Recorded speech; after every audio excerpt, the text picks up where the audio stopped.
Lige, der har den sidste stemme. Jeg har virkelig ikke lyst.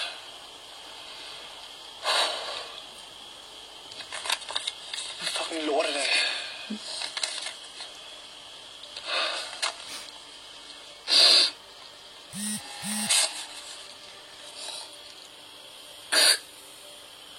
Når Salih han hiver mit navn op i kuverten, så bliver jeg så skuffet over ham, det er helt vildt. Jeg har sat for Irina.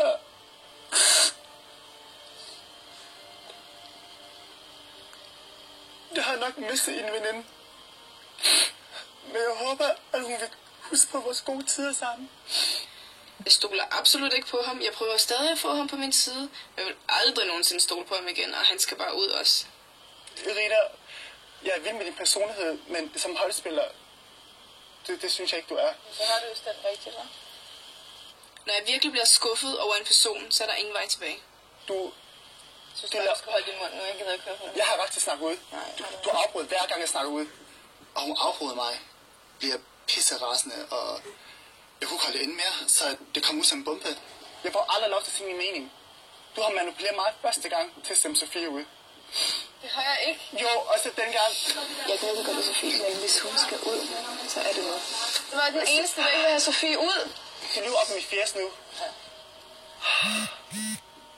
Godt være, at du tror, jeg er en dum blandine, der bare for at lytte til dig og gå rundt efter dig hele tiden, men det er jeg ikke. Du har med nogle gode forklaringer, og du får mig til at holde min kæft. Men jeg er godt klar over, at du prøver bare at få mig til at stå i et dårligt lys lige nu. Det her, det ødelægger det hele. Jamen, du har jo lige ødelagt det. Og så kommer Irina med hendes spydige kommentarer, og den måde, hun kigger på en. Når han rotter sig sammen med Rune og prøver at få mig ud, som altid var klar til at beskytte ham, så er det slut. Alt det her, det ændrer jo sådan set ikke ved, at der er 3 stemmer på dig, Irina. Og 3